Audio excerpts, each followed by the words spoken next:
အားလုံးပဲမင်္ဂလာပါဗျာဒီနေ့ guest speaker ကတော့လိန်ကျမ်းမာပေးဆရာကြီးကိုတူရင်လာဝဲမှာဒေါက်တာတူရင်လာဝဲမှာလိန်ဆရာကြီးလို့လည်းသိကြပါတယ်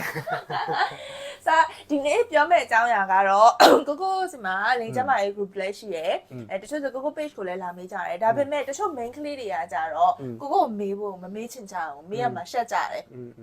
အဲ့တော့ဘဘီကိုလာမေးတာရှင့်အဲ့ဒါကြဘဘီမှာဆရာဝန်လည်းမဟုတ်ဆရာဝန်ရဲ့ဆရာပဲဆရာမပဲလောက်တာပေါ့နော်ဆိုဆရာဝန်လောက်တဲ့သူမို့လားအားကြတော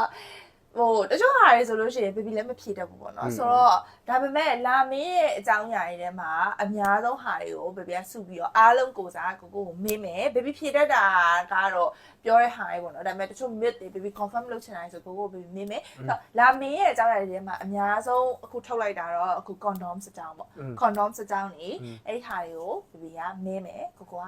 ဒီဥစ္စာတွေဟုတ်လားမဟုတ်လားပေါ့နော်ဟုတ်တယ်โอเคဆိုတော့ပထမဆုံးတစ်ခုမေးတာကတော့မျိုးသားတွေရောမျိုးသမီးတွေရော concern ဖြစ်တဲ့ဟာပေါ့နော် main ကလေးတွေလည်းဒါကိုမကြိုက်ကြဘူးယောက်ျားလေးတွေလည်းဒါကိုမကြိုက်ကြဘူးပြီးတော့ဒီဟာကဘီဘီချင်တာတော့ condom သုံးဖို့အတွက်အကြီးမားဆုံးအတားအဆီးလို့ချင်တယ်အဲ့ဒါကဘာလဲဆိုတော့ condom သုံးလိုက်ရင်အလွှာပါးကကဘာချားစေလားဆိုတဲ့ဟာပေါ့နော်ဆိုတော့ဒီဟာကဒီ sexualတူတူနှီးနှောတဲ့အခါမှာ pleasure ကိုရောက်စေလားပေါ့နော် pleasure ကိုရောက်တာတော့ဒါမိန်းကလေးတွေလည်းစိုးရင်ရတယ်ယောက်ျားလေးတွေလည်းစိုးရင်ရတယ်ဆိုတော့အဲ့ဒါနဲ့ပတ်သက်ပြီးတော့ဖြစ်ပြပါအောင်ဟုတ်တယ်ဆိုတော့ဒီကုန်းလုံးသုံးတဲ့နေရာမှာကုန်းလုံးသုံးဖို့အတွက်ပေါ့နော်အဓိကအတားအဆီးကအကြီးမားဆုံးအတားအဆီးကတော့အဲ့ခုနပြောသလိုပဲတူတူနေတဲ့အခါမှာမကောင်းပါဘူးဆိုတာပေါ့နော်ဒါအဲ့ခါကျတော့တော်တော်များများကုန်းလုံးမသုံးချင်ကြဘူးဘာလို့လဲဆိုတော့ခုနပြောတဲ့ဒီအလွှာပိုင်းကဘာချားတယ်လို့ပြောတယ်ပေါ့နော်တချို့ဆိုဘာတွေကပြောလဲဆိုတော့ဟိုပါကုန်းလုံးသုံးရတာဒီအတူတူနေတဲ့အချိန်မှာတဲ့ကုန်းလုံးသုံးရတာကတဲ့မိုးရွာဟိုပါလဲမိုးကအင်ကြီးဝတ်ပြီးတော့မိုးရေချိုးနေရသလိုပဲဆိုပြီးအဲ့လိုမျိုးပြောကြရတယ်ရှိတယ်ဟုတ်တယ်ရန်ဖီကျဲတယ်ပေါ့နော်အဲ့လိုမျိုးဖြစ်တဲ့ခါကျတော့မတုံးချင်အောင်ချင်းအဓိကအတားအဆီးကဒီကိစ္စပဲတကယ်တမ်းကျတော့မဟုတ်ဘူးဒါနဲ့ပတ်သက်လို့က data တိကျကျလောက်ထားတဲ့ data အချက်လက်တွေအများကြီးရှိတယ်အချက်လက်တွေအများကြီးရှိဒီအတွဲတွေကိုဒီဟာနဲ့ပတ်သက်လို့ pressure level ကိုပေါ့နော်ဘယ်လောက်ထိဟိုအပြောင်းလဲရှိသွားနိုင်လဲဆိုတာနဲ့ပတ်သက်ပြီးတော့ဟိုလေ့လာထားတဲ့ sensitive ချက်တွေအများကြီးရှိတယ်အဲ့ဒီဟာမှာတော့တေချာပြောထားတာတေချာပြောထားတာကဒီကွန်နုံသုံးလို့လိန်ကိစ္စမှာဒီ pressure ရော့ရတယ်ဆိုတာကမတိတာလောက်တဲ့ပမာဏလို့ပြောတယ်မတိတာလောက်တဲ့ပမာဏဟိုဒါကတော်တော်များများရဲ့ဟိုလူတွေကဒီလိုမျိုးထင်လဲထင်ကြရတယ်ပြောလဲပြောကြတဲ့ခါကျတော့ဒါကဟို mid တစ်ခုလိုမျိုးဖြစ်လာပါဘောနော်အမှန်တကယ်အချက်လက်တစ်ခုလိုမျိုးပေါ့ပြောလာဖြစ်လာကြတယ်ပေါ့နော်ကိစ္စဆိုတာကဒီစိတ်ရောကိုယ်ပါနှီးနှောရတဲ့အချက်လက်ပဲနော်နှစ်ယောက်လုံးကအရန်ကိုချစ်ချစ်ခင်ခင်နဲ့နှီးနှောရတဲ့အချက်လက်နှီးနှောရတဲ့ကိစ္စနှီးနှောရတဲ့ကိစ္စပေါ့အဲ့လိုနှီးနှောတဲ့အချိန်မှာဒီစိတ်ပိုင်းဆိုင်ရာယဉ်ကျေးမှုကိုယ်ပိုင်းဆိုင်ရာယဉ်ကျေးမှုတွေကကိုယ်နှုံးသုံးခြင်းမသုံးခြင်းတက်ဆိုင်ပို့ပြီးတော့တက်ရောက်မှုရှိတယ် pleasureတက်ရောက်မှုရှိတယ်တဘောကလူနှစ်ယောက်ကတကယ်ကိုချစ်တယ်ချစ်ချစ်ခင်ခင်ရှိတယ်အရန်တယောက်နဲ့တယောက်အတူတူနေခြင်းတဲ့အရန်ရှိတယ်စိတ်ရောကိုယ်ပါနှီးနှောခြင်းတယ်ဆိုရင်သူကကိုယ်နှုံးသုံးလဲပဲ pleasure အပြည့်ကိုရနိုင်မှာပဲဟိုကိုယ်နှုံးသုံးလို့ pleasure ရောက်သွားတယ်ဆိုတာကဒါကဟိုအများသူပြောရင်နဲ့ဒါကတကယ်လို့ထင်ကြတဲ့အချက်ဖြစ်လာတဲ့အချက်မှားပေါ့အဲ့ဒီအချက်လက်ကဘယ်လိုဖြစ်လာလဲဆိုတော့တဖြည်းဖြည်းနဲ့အခုမှစသုံးမဲ့သူတွေကိုပါသူတားဆီးတယ်ဖြစ်သွားအဟံတားဖြစ်သွားတယ်ပေါ့အဲ့တော့သူတို့ကလည်းတစ်ခါထပ်ပြီးတော့ဟိုအရင်တည်းကဒီလိုမျိုးအကြောင်းအရာတွေကြားဘူးတာဖြစ်တဲ့အတွက်ကြောင့်တကယ်တမ်းသုံးကြည့်လိုက်တဲ့အခါကျတော့လေဟာဟုတ်သားပဲအဆင်မပြေဘူးဖြစ်အစားရဒီအစွဲရှိနေတာအစွဲရှိနေတဲ့အခါကျဒီအဆင်မပြေတာဖြစ်နေတယ်လို့သူကထင်တယ်တကယ်တမ်းကျတော့မဟုတ်ဘူးခုနပြောတဲ့စိတ်ရောကိုယ်ပါယဉ်ကျေးမှုမရှိဘူးဆိုရင်ကိုယ်နှုံးမသုံးလဲပဲ pleasure ရမှာမဟုတ်ဘူးအရင်ကောင်းတယ်လို့ကဘာချားနေပါဘာလို့စိတ်ချင်းကဘာချားနေလူချင်းနဲ့ကဘာချားနေမှာပဲတကယ်တမ်းကကဘာချားရဲဆိုတော့စိတ်ချင်းဆက်သွယ်မှုမရှိတော့မှသာအတူတူနေုံတက်တက်စိတ်ချင်းဆက်သွယ်မှုရှိတော့မှသာကဘာချားရဲလို့ပြောတကယ်တမ်းမှာကျတော့အခုနောက်ပိုင်းမှာဆိုကွန်နုံတချို့ကွန်နုံနေဆိုရင်အရန်ပေါအောင်ထုတ်ထားတာလေဥပမာဆိုရင်အိုကာမိုတိုတစ်စိတ်ဆိုရင် तू ကဟိုဗာဂင်းနစ်စတန်ညွန်တော့ဝင်လာတာလေဗာလဲဆိုကဘာအပါဆုံးကွန်နုံဆိုပြီးတော့ तू ကဂင်းနစ်စတန်ညွန်တော့ဘယ်လောက်ပါလဲဆိုရင်တဲ့ तू က0.03 မီလီမီတာအဲ့ဟာကို store ဆိုင်နေမှာမျိုးလုံးနဲ့မမြင်မိနေတယ်အဲ့ 0.03 စာအဲ့ဟာကိုတေချာမကြိုက်ကြည့်မိဘူးပေါ့နော်ဆိုတော့အဲ့ဒါကို width ကိုပြောတာလားဘာလားပြောတပါးတာကိုပြောတပါးတာပြဘယ်လောက်ပါလဲဆိုတာကိုမျိုးဆိုရင်အတူတူနေတဲ့ခါမှာဟိုဘာမှတိတ်ပြီးတော့နောက်ဆက်မဖြစ်ဘူးအလွှာချားပြီမဲ့ကဘာချားတယ်အလွှာပါပြီမဲ့ကဘာချားတယ်ဆိုတာလေတကယ်ကြမဟုတ်ဘူးတကယ်တမ်းမှာတချို့ကွန်နုံတွေကအတူတူနေတဲ့ခါမှာလင်ကိစ္စကိုပိုကောင်းအောင် enhance တောင်လုပ်ပေးနေပိုကောင်းအောင်တော့လုပ်ပေးနိုင်သေးတယ်ဥပမာအဖြစ်ဆိုရင်ဟုတ်တယ်အခုလေးပါလာအရင်လေးတွေပါလာအခုနောက်ပိုင်းမှာပို့ပြီးတော့အဲ့ထက်ပိုစမ်းတက်တဲ့ condom တွေအများကြီးထွက်အဲ့ဒါကိုလေဘာတွေးမိလဲဆိုအော်လို့ condom စီရလဲလို့ Iron Man လို့ပဲလို့တဲ့မလား အားမလို့ဒီနေ့ agree လို့ ငယ်တော့ကြည့်ဦးတဲ့ Iron Man တည်ရမလားဟိုတန်လေပြီးတော့ကျနောက်ဆုံးကျနောက် တတိနေတတိလေးပြောရဟာ အဲ့ဒိန်းနေပါရဲ့ဆိုရမ်းမိုက်နေ ဟုတ်တယ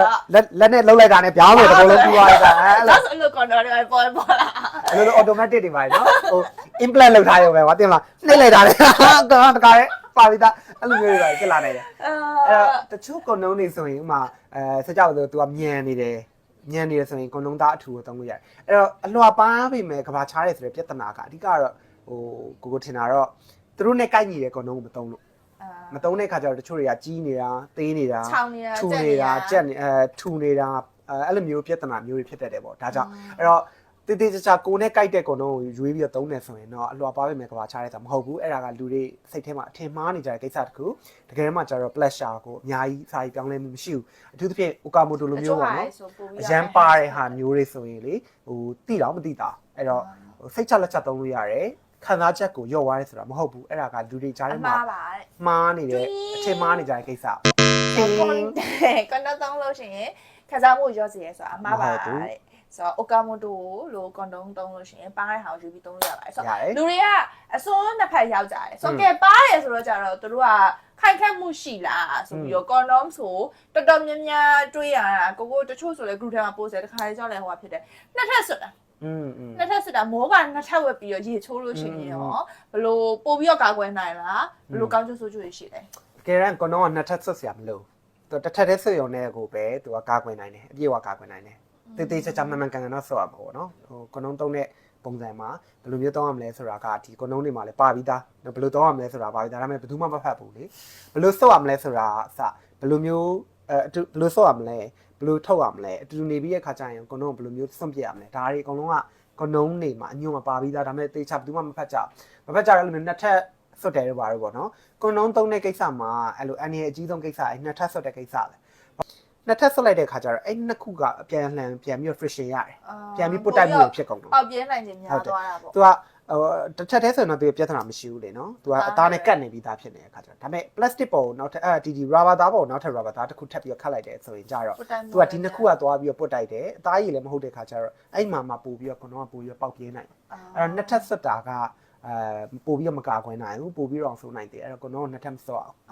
โอเคအဲ့တော့じゃနှစ်ထပ်မဆွတ်တော့ခုနကထားပါတော့ခုနကလိုမျိုး Okamoto လိုမျိုးအရန်ပါတဲ့ condom မျိုးတွေဆိုနှစ်ထပ်မဆွတ်တော့ condom ကလွယ်နဲ့ပေါက်ပြင်းနိုင်လား condom ရဲ့ durability ကဘယ်လောက်ရှိလဲဒါကလည်းဟိုပါးတဲ့နောက်မှာဖြစ်လာနိုင်တဲ့ concern ဆိုလေဟို condom ကပေါက်လားဟိုပေါက်ပြဲတာမျိုးဖြစ်လာနိုင်လားဆိုတော့ဖြစ်တော့ဖြစ်နိုင်တယ်ဒါပေမဲ့တော်ကြီးကိုရှားတယ် condom ကပေါက်တယ်ဆိုတာ condom ပေါက်တယ်ပြဲသွားတယ်ဆိုတာကလေဟိုအတူတူနေတဲ့အချိန်မှာအနေထားမမှန်တာကုံတော့စွတ်တဲ့ပုံစံမမှန်တာတွေအကြောင်းအဓိကဖြစ်တာများတယ်အဲ့ဒီခါကျတော့ तू ကဟိုပေါ့ကိုနဲ့မကိုက်တဲ့ကုံတော့စွတ်တယ်ဥပမာအရန်သေးနေတဲ့ဟာမျိုးအရန်ကြီးနေတဲ့ဟာမျိုးစွတ်တယ်အဲ့လိုမျိုးတုံနေပြီးတဲ့ခါကျအတူတူနေတဲ့ခါကျ position အနေထားကုံတော့ကိုပြဲအောင်လို့ဥပမာ plus dd rubber သားဆိုတော့လေဟိုဒါပေမဲ့ကြည့်လိုက်ရင်ချွန်နဲ့ထိုးမိရတတိထားဟုတ်တယ်အဲ့လိုမျိုးပေါ့လက်သေးနဲ့ချစ်မိရပဲအဲ့လိုမျိုးဟိုပြဲသွားတယ်ဒီ tick လေးနဲ့ပြဲသွားတာဟုတ်တယ်ပြဲသွားတာတော့ဒီက तू ကတော့ဟိုရာဘာသားလိုမျိုးဖြစ်တဲ့အတွက်ကြောင့်လို့ဘူပေါင်းနေလိုမျိုးပဲလေကုံတော့ကဘယ်လောက်ထိခိုင်လဲဆိုတော့စဉ်းစားကြည့်ဒီလောက်သေးလေးက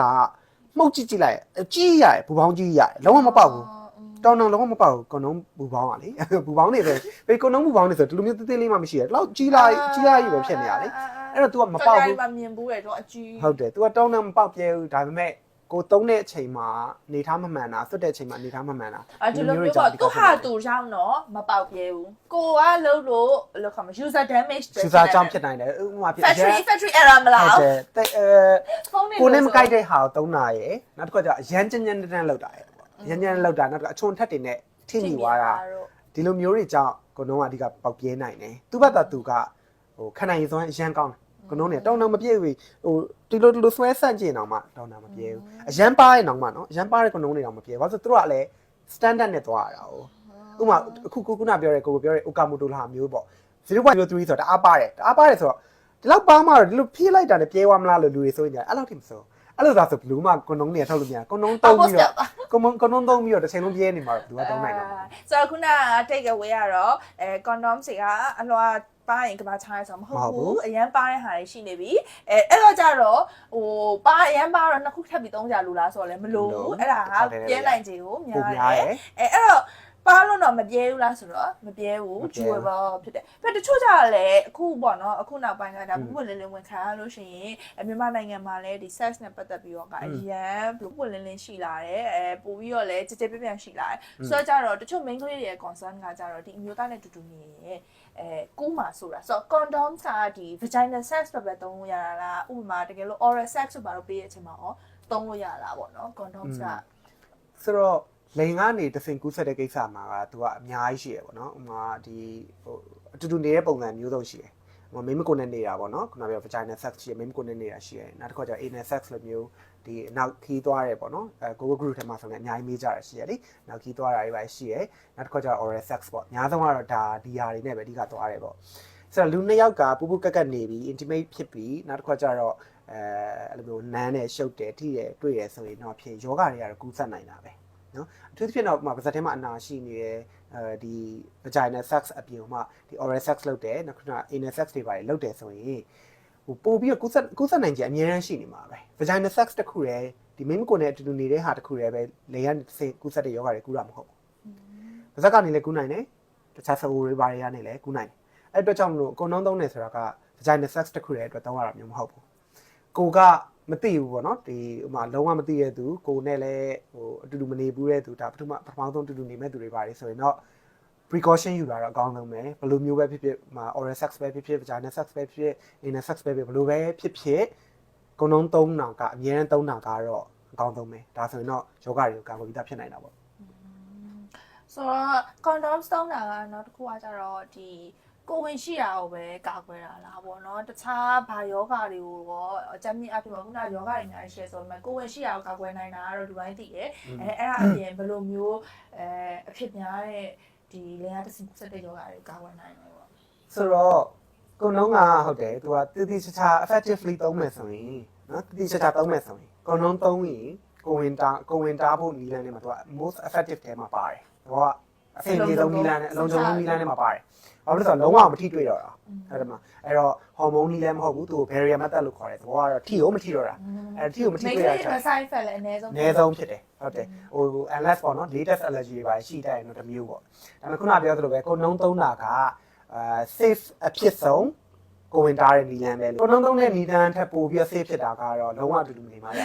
ကျွန်တော်တို့ abstinence လို့ခေါ်တယ်ပေါ့နော်အဲ့တော့ကိုဝင်မလို့ခြင်းဘူးဆိုရင်အကောင်းဆုံးကိုဝင်တားနေရပါလေတော့ no အတူတူမနေနဲ့လုံးလုံးနေတယ်အတူတူမနေနဲ့အဲ့တော့ကိုဝင်မလို့ခြင်းဘူးဆိုရင်အကောင်းဆုံးနီလန်းကတော့အတူတူမနေနဲ့မဟုတ်ဘူးအတူတူနေမယ်ဆိုရင်တော့ကိုဝင်လည်းမလို့ခြင်းဘူးအကောင်းဆုံးနီလန်းကိုပြောပါဆိုရင်တော့ကိုနှောင်းတော့အဲ့ဒါကအကောင်းဆုံးနီလန်းပဲဟုတ်ပြီကိုနှောင်းကတော့ကာကွယ်ဒီကိုဝင်တော့ကာကွယ်ခြင်းတည်တယ်ဟုတ်ပြီနောက်တစ်ခုကဘာလဲဆိုတော့လေဟာတစ်စင်ကုသတဲ့ယောဂတွေအကုန်လုံးကာကွယ်နိုင်မှာဒီလိုမှာတော့နှစ်ပိုင်းခွဲပြီးပြောမှရမယ်လူကလေဟာတစ်စင်ကုသတဲ့ယောဂတွေရှိတယ်ဥပမာဖြင့်ဟိုခန္ဓာကိုယ်ထွက်တဲ့အရည်တွေရှိတယ်ပေါ့နော်ဥပမာဒီမြို့သားလိန်နန်းတွေထွက်တာရှိတယ်မြို့သမီးမိန်းမကိုကနေထွက်တဲ့အရည်တွေပါရှိတယ်ဒီအရည်တွေအကုန်လုံးကလေဟာတစ်စင်ကုသတဲ့ယောဂတွေကူးနိုင်တယ်အဲ့အတွက်ကြောင့်ကိုနှောင်းကိုသုံးလိုက်ပြီဆိုရင်ကျတော့ခုနအရည်နဲ့ဓာတ်ရိုက်ထိတွေ့မှုမရှိတော့မြို့သမီးအရည်မြို့သားအရည်ဓာတ်ရိုက်ထိတွေ့မှုတွေမရှိတော့ဒီတော့လေယာဉ်နဲ့စင်ကူးဆက်တဲ့ယောဂတွေဖြစ်တဲ့ခုနကပြော HIV AIDS လိုမျိုးဟာမျိုးတွေနောက်တစ်ခါကျတော့ဟို syphilis လိုမျိုးကာလာတာယောဂပိုမျိုးတွေနော်နောက်တစ်ခါကျတော့ကနိုလိုမျိုးယောဂပိုမျိုးတွေဒီလိုကနိုဆိုတာစီပူညောင်းညလို့ခေါ်တယ်ပေါ့နော်ဟိုမျိုးအထူးသဖြင့်တော့မျိုးသားတွေဖြစ်တာများတယ်လိန်နန်းနေပြီးလိုမျိုးထွက်တယ်ပေါ့နော်အဲ့လိုဟာမျိုးတွေရှိတယ်နောက်တစ်ခါကျ chlamydia လို့ခေါ်တဲ့ဘီပိုစီပိုပြောပြအောင်မယ်အဲ့ဒီဟာကဆက်ပြီးပြောဆိုတော့ခုနဟာတွေကိုတော့သူကကာကွယ်နိုင်တယ်နော်ဒါကဘာလို့လဲဆိုတော့လေယာဉ်တစ်စိအဓိကကူးဆက်တဲ့ယောဂတွေအဲ့တော့ကိုနှုံးကလေယာဉ်တစ်စိအဓိကကူးဆက်တဲ့ယောဂတွေကိုကာကွယ်နိုင်တယ်လို့ပြောလို့ရတယ်ဒါပေမဲ့ယောဂတိုင်းကိုကာကွယ်နိုင်လားဆိုယောဂတိုင်းတော့မကာကွယ်နိုင်ဘာဖြစ်လို့လဲဆိုတော့လူကဒီလိုမျိုးနှစ်ယောက်တူတူအသားချင်းထိတယ်နှာခမ်းချင်းနမ်းတယ်အတူတူနေရဆိုရင်လည်းကိုနှုံးသုံးထားရဆိုရင်တော့မှဘယ်လိုပဲဖြစ်ဖြစ်ထိတွေ့နေတဲ့စိတ်ပိုင်းတခြားစိတ်ပိုင်းနဲ့ထိတွေ့နေဦးမှာပဲလေအများကြီးထိတွေ့နေဦးမှာအဲ့တော့ဒီလိုမျိုးတွေထိတွေ့နေတဲ့အခါမှာအဲ့လိုခြေနေကနေကူးဆက်နိုင်တဲ့ဟာတွေရှိတယ်ခုနပြောဘီဘိုးလိုဟာမျိုးပေါ့ဘီဘိုးဆိုခန္ဓာကိုယ်ကချွေးရနေလဲကူးဆက်နိုင်တယ်သွေးရနေလဲကူးနိုင်ဒီအတွက်ကြောင့်ကိုနှုံးသုံးထားလဲပဲဘီဘိုးကာကွယ်တယ်မထိုးထားဘူးဆိုရင်တော့တယောက်မှဘီဘိုးရှိနေနောက်တယောက်ကိုကူးဆက်နိုင်ခြင်းကတော့ရှိနေတော့မယ်အဲ့တော့ချုပ်ပြောရရင်တော့ကိုနှုံးသုံးခြင်းအဖြစ်လိန်ကနေတစ်စိကူးဆက်တဲ့ယောဂတွေကိုကာကွယ်နိုင်တယ်ဒါပေမဲ့ဟိုအသားချင်းထိတာကြောင့်နှစ်ဦးကြား ဟိုထိတွေ့မိတာကြောင့်ကူးဆက်တဲ့ယောဂတွေကိုတော့ကွန်ဒုံးသုံးလဲမကာကွယ်နိုင်ဒါပေမဲ့တိုင်းတာတစ်ခုထိတော့ကာကွယ်နိုင်တယ်တဘောအသားချင်းထိတိုင်းကကူးရမယ်ဆိုရင်တော့လေတော်တော်များများကူးနေပြီပေါ့နော်တော့အဲ့တော့ဖြစ်နိုင်ခြေတွေကိုတော့သူက short ချပေးကာကွယ်နိုင်တယ်ပေါ့ ဆိုတော့ကျတော့ကွန်ဒုံးတော့တခြားအစိတ်ပိုင်းတွေမထိနဲ့ဆိုတော့ဗျာ အဲ့လိုဆိုရင်တော့ရဒါပေမဲ့ဒီကုလုံးကွန်ဒုံးဆို နောက်တစ်ခုอ่ะပေါ့နော်condom သုံးမယ်ဆိုလို့ရှိရင်ဒီ condom ဆက်ပတ်သက်လို့ပေါ့နော်တချို့ကြတော့လည်းဟိုဟာမဖြစ်ဘူးမြင်ဘူးဟာမဖြစ်ဘူးဆိုတော့ condom သုံးလို့ရှိရင် lubricant သုံးဖို့လိုသေးလားပေါ့ချောစီသုံးဖို့လိုသေးလားပေါ့ဘာလို့လဲဆိုတော့စဉ်းစားကြည့်ဒီအသားတွေကိုကြွရေးဆိုပြီးတော့ဒူဆိုလို့ရှိရင်မ okay ဘူးလေဆိုတော့ကွန်ဒုံးမှာက expire မဖြစ်ဘူးဆိုရင် expire မဖြစ်ဘူးဆိုတော့ကွန်ဒုံးထဲမှာကသူကချောစီကပါပြီးသားအဲ့ကွန်ဒုံးကိုအဲ့ကြောင့်မကန်ကြည့်လိုက်ရင်လေစီလိုမျိုးအရဟိုဖြစ်နေလေကွန်ဒုံးကိုဒီလိုကန်ကြည့်လိုက်တာနဲ့စီရပေးရလက်မှာအဲ့သဘောကသူကချောစီပါပြီးသားအဲ့ဒါထက်ကြမလို့ပေါ့အဲ့တော့ကွန်ဒုံးသုံးမယ်ဆိုရင်ချောစီကတသက်ထည့်ကြမလို့တော့နော်ဒီလိန်နံထဲမှာတော့အဆင်ပြေတယ်ဒါပေမဲ့တချို့တွေကြတော့ကွန်ဒုံးဒီချောစီအဲ့နောက်တစ်ခါကွန်ဒုံးအိတ်မှာကွန်ဒုံးဆွတ်လိုက်တယ်ပေါ့ဆွတ်ပြီးသွားတဲ့ခါကျရင်အိတ်မှာလည်းနောက်တစ်ခါချောစီတွေကျန်နေသေးတယ်အဲ့ဟာတွေကိုဒီတောက်လျှောက်ကိုလိမ့်လိုက်ပြီဆိုရင်ဟိုတိတ်ပြပြဿနာမရှိဘူးပေါ့ဒါပေမဲ့တချို့ကမဟုတ်ဘူးဟိုအတူတူနေတဲ့ခါမှာရန်6တွေ့ရပြဿနာရှိနေတယ်ဒီ lubricant ကိုသုံးမှရမယ်ဆိုရင်တော့ oil based lubricant ကိုသုံးအောင်ဟိုကသူက lubricant မှာပုံစံမျိုးစုံရှိတယ်အဲ့မှာသူက CO ခြေခံပြီးထုတ်လုပ်ထားတာရှိတယ်ရေကိုခြေခံပြီးထုတ်လုပ်ထားတာရှိတယ် CO ခြေခံပြီးထုတ်လုပ်ထားတဲ့ဒီ lubricant တွေပေါ့ချောစီတွေကကြတော့သူက friction များပူတယ်ပူတယ်ပေါ့နော်ပူတဲ့ခါကျတော့အဲ့အရာတွေသုံးလို့မရဘူးတချို့တွေကြတော့လေဟိုကဗာလဲတန်လင်းစီသုံးလို့ရလားပေါ့အဲ့လိုမျိုးတွေတော့သုံးလို့မရ baby wine သုံးလို့ရ baby wine အဲ့လိုမျိုးတွေသုံးလို့မရအဲ့တော့ CO ခြေခံပြီးသုံးထုတ်ထားတဲ့အဲ့ဟို lubricant တွေအကုန်လုံးကကုန်လုံးကိုပို့ပြီးတော့တွဲသုံးလို့မကောင်းဘူးပေါ့နော်ပို့ပြီးတော့ပူလာပြီးတော့ friction ပို့ပြီးတော့များနိုင်တယ်အဲဒါ water base ပေါ့ရေကိုခြေခံပြီးထုတ်လုပ်ထားတဲ့ချောစီတွေကိုတော့သုံးလို့ရတယ်အဲ့ဒါနဲ့ဆက်ပြီးတော့နောက်တစ်ခု concern ရှိကြတာပေါ့နော်အဲ့ဒီ condom မှာပါတဲ့ဒီ lubricants တွေကဒီလိုပါဇက်ထဲဝင်တာတို့ဘာလို့ဆိုလို့ရှိရင် safe ဖြစ်ရလားဆိုအဲ့ဒီမိခွန်းကလည်းတော်တော်မေးချင်ဖြစ်ပါတယ်သူက condom မှာထည့်ထားတဲ့ lubricant ကလည်းဟိုအများပြန်ရေကိုပဲခြေခံထားတာများတယ်အဲ့ခါကျတော့သူကပြဿနာမရှိတတ်ဘူးcondom ကခုနပြောတယ် flavor ရရှိဖြစ်ပါ strawberry ရတာတွေပါလေအဲ့ဒါတကွာအနံ့နေပါတယ်ထည့်တာခုနကိုပြောသလိုပဲ oral sex flavor တွေမှာပါ condom သုံးနေတယ်လို့ပြောရလေသုံးနေတယ်ဆိုတော့တကယ်လို့ဒါအဲ့ဒါကဒီအစီတွေကဟိုပြဿနာရှိမယ်ဆိုရင်ပေးနေပါတော့เนาะအဲ့လိုမျိုးမဖြစ်ဘူးအဲ့ဒါပြဿနာ safe ဖြစ်တယ်ပေါ့ safe to eat ပေါ့ဟုတ်တယ်စားလို့ရပါတယ်ဟိုပြင်းဝါလို့လည်းရတယ်တကယ်လို့မျိုးဒီကနေ့ဆက်ရောလည်းရကောလိုက်တယ်ဝါနေတော်တော်ကြောက်ရတယ်။ဒါပြီးရင်နောက်တစ်ခုကတော့ခဏပြောတာ condoms ကခုနကကဘာချားမှာဆိုတာကတော့အဓိကbarrier ပေါ့နော်။အဲ့ဒါခံမပြောတဲ့နောက်ထပ် barrier တစ်ခုကတချို့ကဝယ်ရမှာရှက်ကြတာကြောက်ကြတာတခြားနိုင်ငံတွေမှာတော့ဒါမျိုးလို့ဆိုလို့ရှိရင်ခီးပါသွားနေနိုင်ငံခြားမှာကြောက်တယ်ဆိုတော့တခြားနိုင်ငံတွေမှာတော့ဒီလိုမျိုး condom ဆိုတာမိဘတွေဝန်ကသားသမီးတို့ရွယ်ရောက်လို့ရှိရင်ထည့်ပေးထားတာစောင့်ခိုင်းထားတာပတ်စံရည်တဲ့စောင့်ခိုင်းတာ drawer နဲ့စောင့်ခိုင်းတာဒါပေမဲ့မြန်မာနိုင်ငံမှာချက်မတူဒါကိုတွေ့လို့ရှိရင်ဆက်ရှက်စရာလို့ထင်နေကြတဲ့ဒီရွှေရွှေဆွဲအမြင်ကရှိတော့မဲ့ပေါ့နော်အဲ့ဒါကြောင့်လေ condom သုံးဖို့ကဘယ်